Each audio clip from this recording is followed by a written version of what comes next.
For joining us today.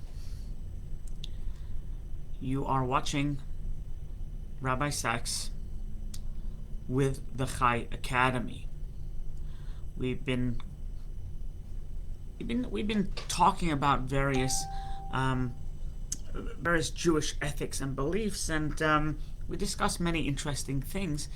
Today we're going to talk about Shalom Bayit, domestic harmony. Now, domestic harmony, for the most part, colloquially, is translated as between husband and wife, but domestic harmony, Shalom Bayit, can also be a domestic harmony in the house.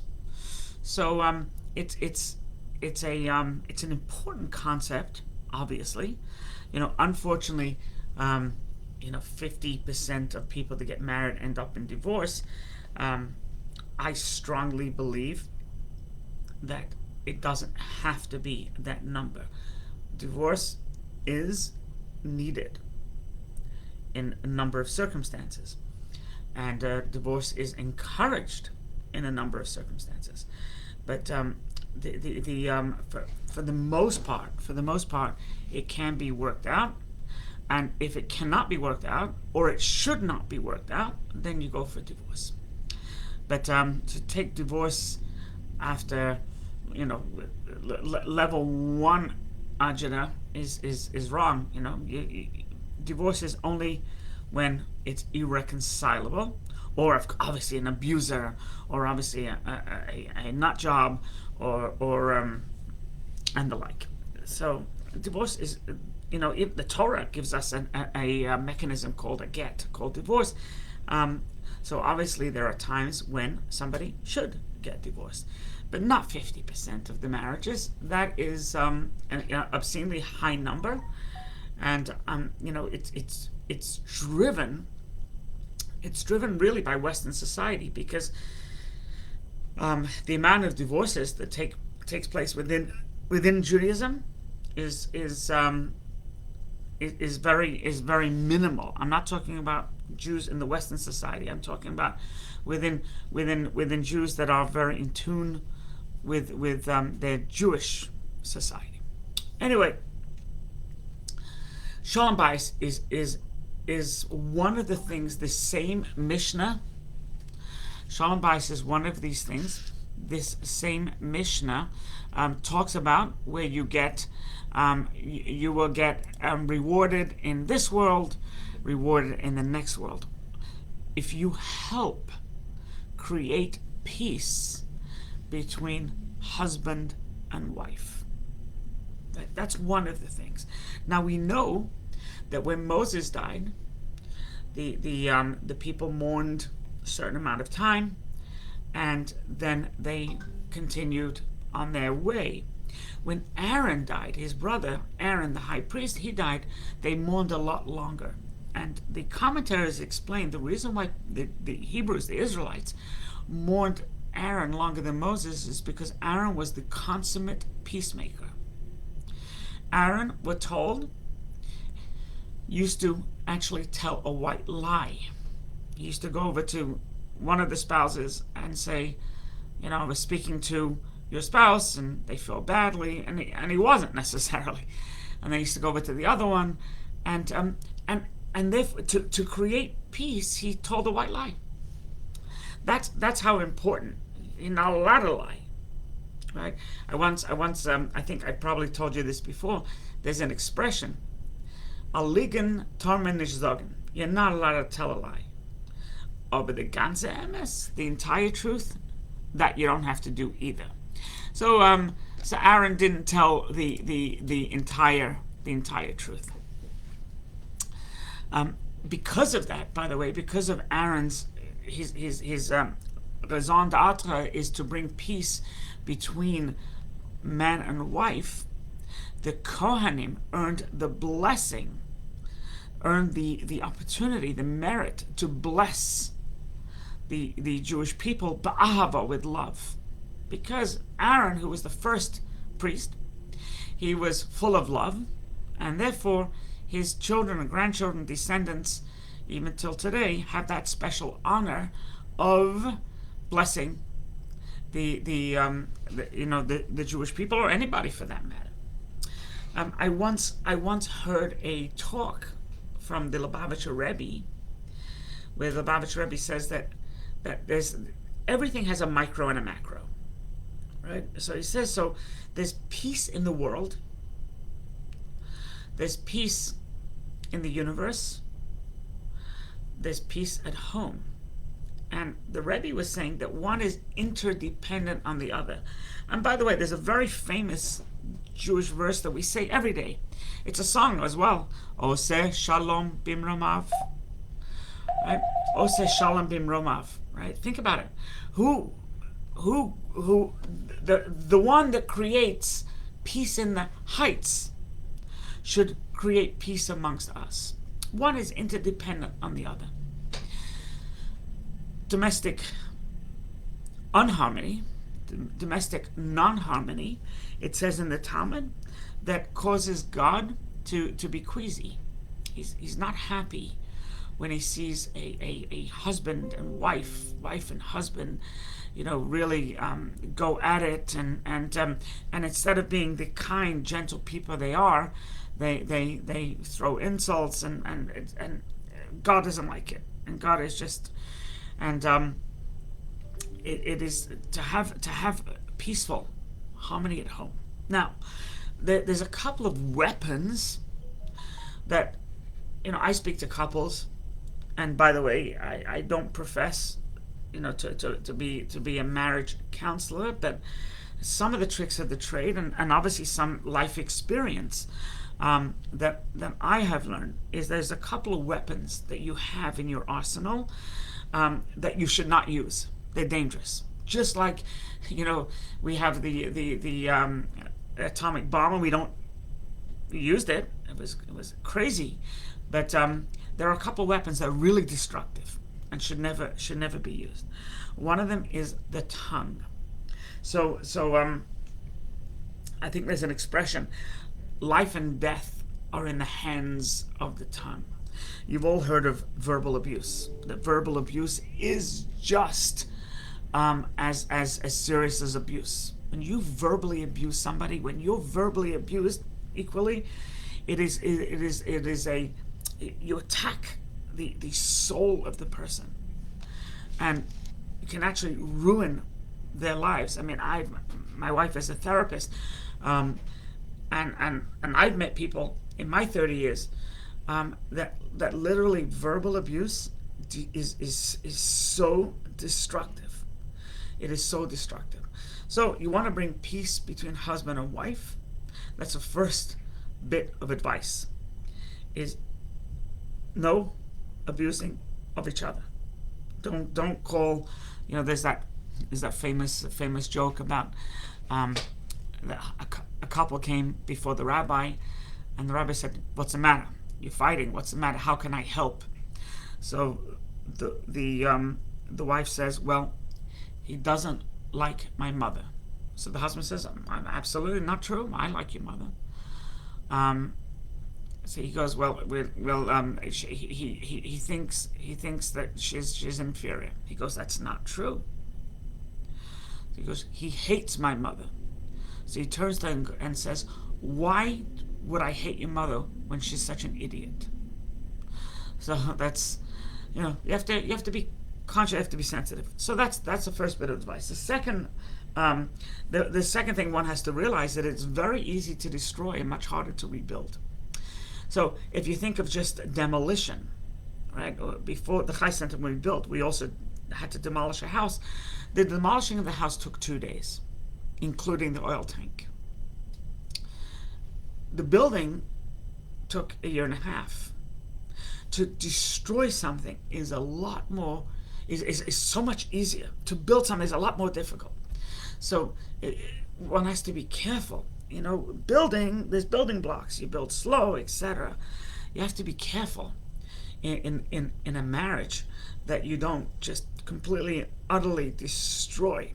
So we know, like, an affair is so destructive. That's the nuclear bomb.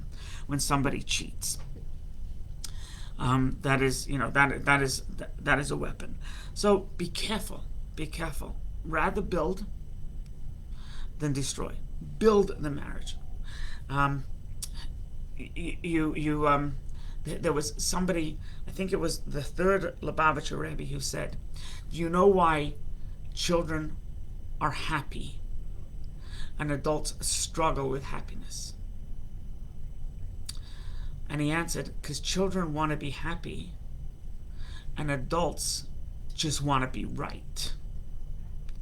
So swallow. You don't have to say everything. There's also, I once heard this from somebody, is that sometimes a couple comes to a therapist, or they come seeking advice, and what they do is they start talking about everything that happened in the past. And the problem is, it's like a spaghetti bowl. It's so difficult to untangle. So you say, stop. I don't want to hear. Let's not focus on everything that happened in the past. Let's be forward-looking. Let's try and see what we can do. Positive sense. To me, I have like a few cardinal rules that I have for domestic harmony, which includes my spouse, includes my children, and once again, it's called Shalom Bayit, by the way. Shalom means hello. Shalom means goodbye. Shalom is peace.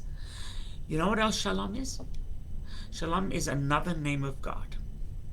So when you're in a locker room, a bathing house, just like you're not supposed to say God's name, you're not supposed to say Shalom, because that's God's name as well. So Shalom and godliness, peace in the house and godliness, are synonymous. And it's like incongruous to be a godly person, and yet just you have all this anger and malcontent people, and that you've caused. It's not. Yes, you do have to take a stand. So, as a parent, sometimes you have to take a stand. When they're older, you don't have to take a stand. You've lost you've had your time where you influenced. You had your time when you can coerce. It's done. So smile. Learn to smile. So these are the following few thoughts I have. One of them is, you should always speak kindly, whether it's to your spouse or to your kids. Speak kindly. If it's not kind, don't say it. And if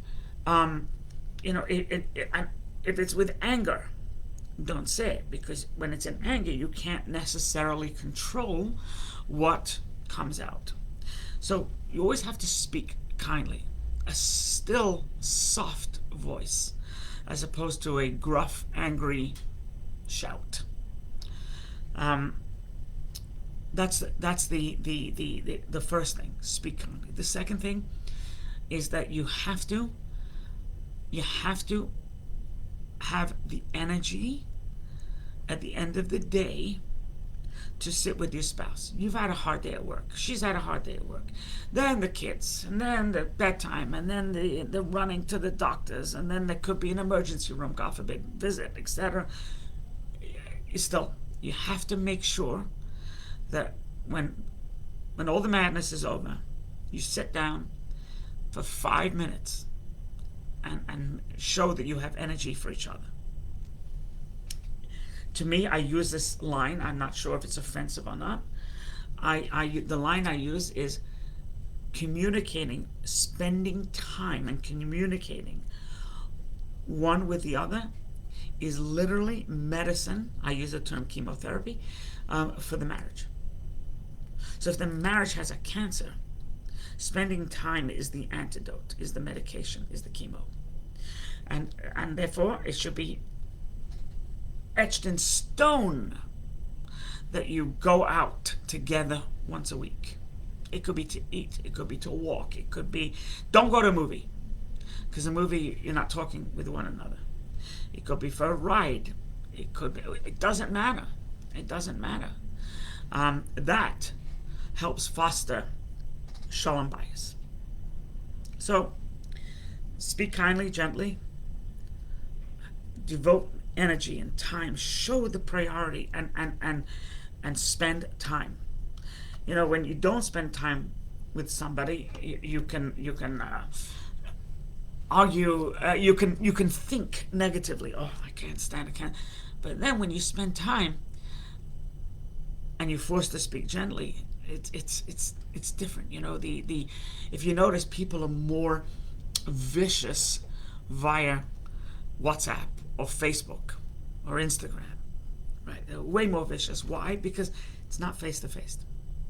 When they're face to face, they would never say the things that they write, and it makes sense. So if you spend time with your partner, with your better half, with your your bashert, destined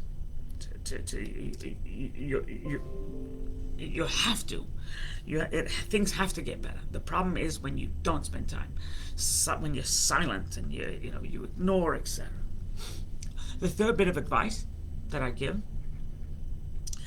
is swallow, overlook. There's something your spouse does that bothers you, that really people friendly with the full stomach, yeah? They say this: the way to a man's heart is through his stomach.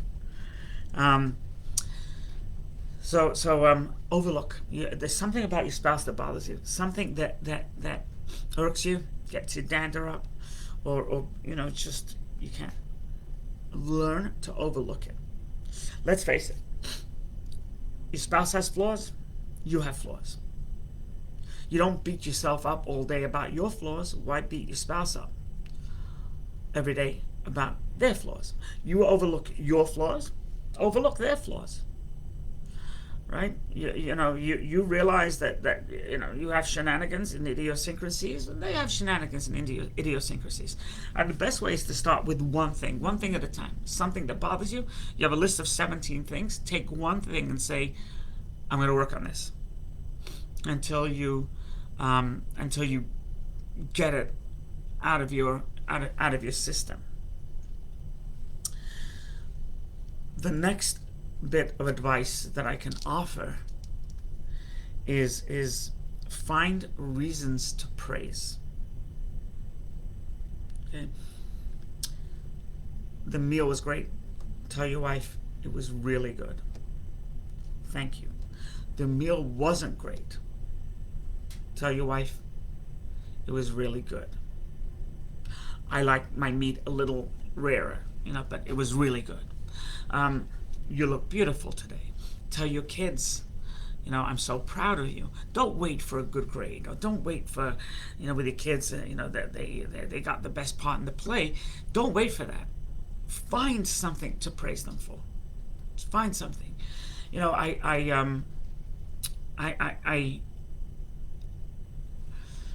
I wrote a book, and part of it was on parenting, and one of the things that I've learned with parenting is that you always have to, if you criticize is poison to anybody, spouse or kids, but if you look for the good,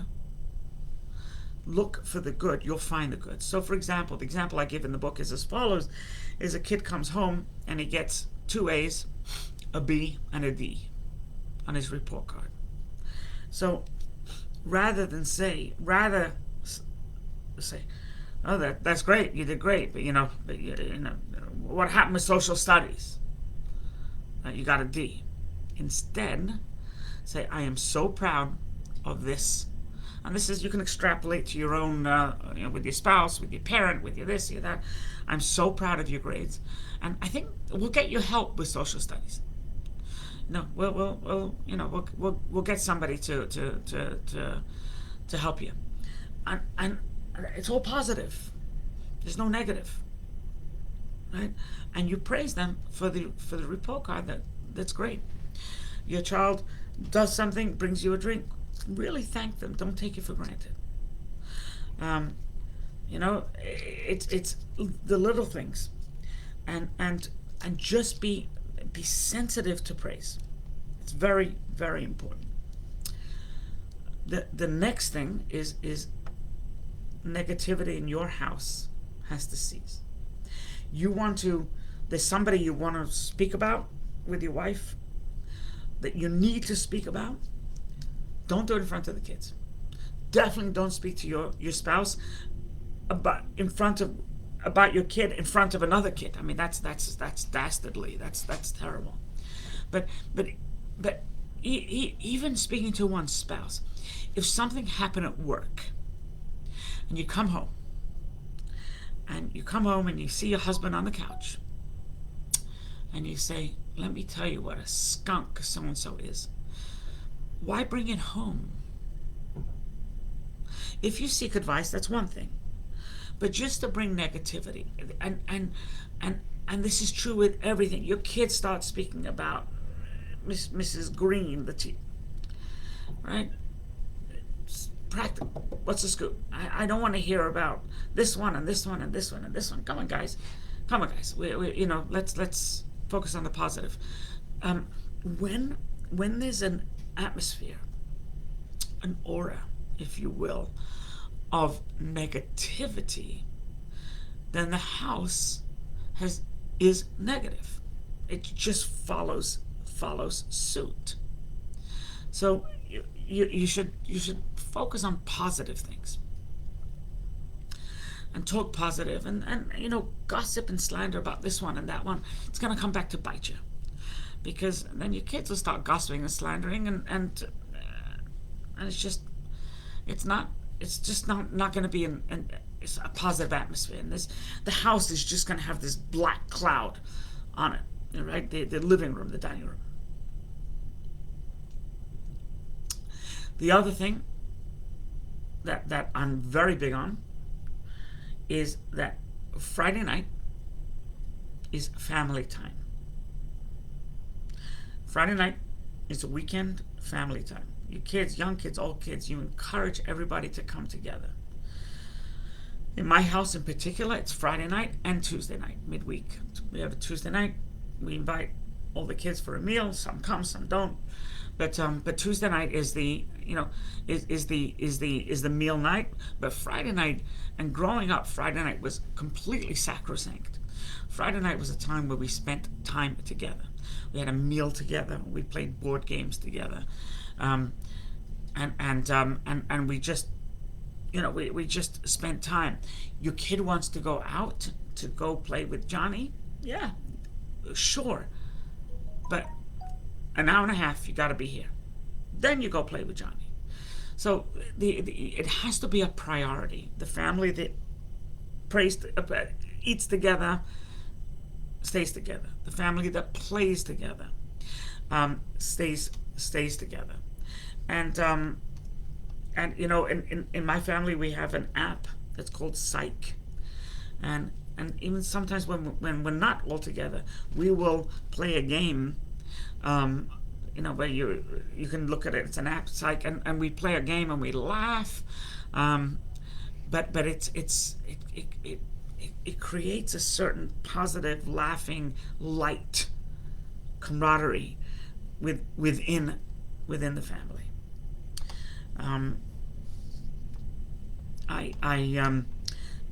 We spoke about criticizing, so I use the term criticism is poison. Criticism has probably ruined more childhoods than anything else. Criticism has probably ruined more marriages than anything else. Criticism is so bad. Swallow. Don't criticize. At a later time, you can talk to the person about it, but not critically have a discussion. But criticism is condescending. And by the way, constructive criticism is an oxymoron, because it's also condescending. So there are ways to convey a message. There's a way to converse. And being critical is absolutely not the way to be. For those that have adult kids, in my house, this is what we practice. We practice that first of all, every kid has the combination or a key to the front door. Then when they go upstairs and there's another door, that door is never locked. We always leave the light on in the hallway, so it's welcoming, and they can come anytime. And my house is a revolving door. A kid comes, a kid goes, in-law comes and goes, and literally every day. And it's just, oh, I stop by to say hi. Stop this, stop that. It's not that this is my house. This is our house, and it's always your house. And anytime, just come in, whether we're here or not. Just and if we're here, that's great, because then we get to spend time. So the house is just this, safe place that they know they can come to, and judgment is suspended. And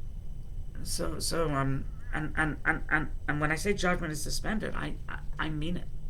I mean it. If my kid, does something that is something that's antithetical to my stand. I'm not talking about a rape or murder. I'm not talking about that. I'm just talking about things are subjective. But my kid does something. Let me throw out an extreme example. My kid comes back with a tattoo, which is completely anathema to me, right? I wouldn't judge it. I didn't have the tattoo. My kid is an adult. I'm not their judge. I'm not their jury. I'm not their executioner. So they did it. And they're still my kid. They're still my kid, and I'm still their parent, and my role in life is to love them. And my role in life is to love my spouse.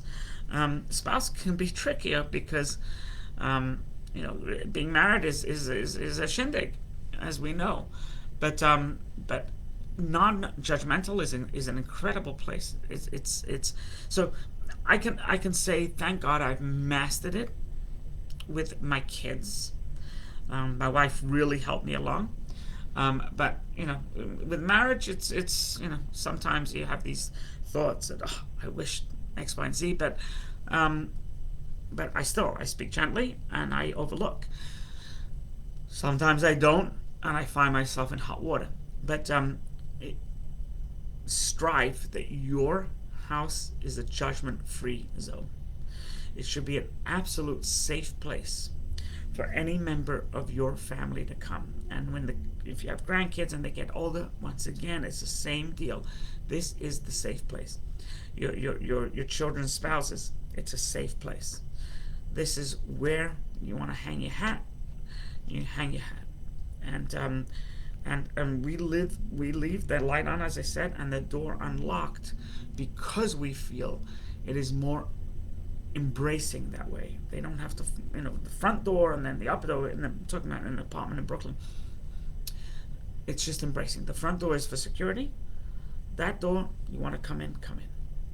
So it is just make your household positive. Have music in the house. Have laughter in the house. Always have some cold seltzer in the fridge, and the like. It is the trick to Shalom Bayit. So if you have any questions, rabbi@thechaicenter.com. You also can jot something down here. If you want to contact me privately, once again, rabbi@thechaicenter.com. And I actually have a little booklet that I can send you, or you can pick up. It's a booklet. Is things I wish I knew about parenting. It's a booklet. It's 10 pages that I wrote as a handout, and it's based on my life experience and how I am now as a parent, vis-a-vis how I was 15 years ago as a parent.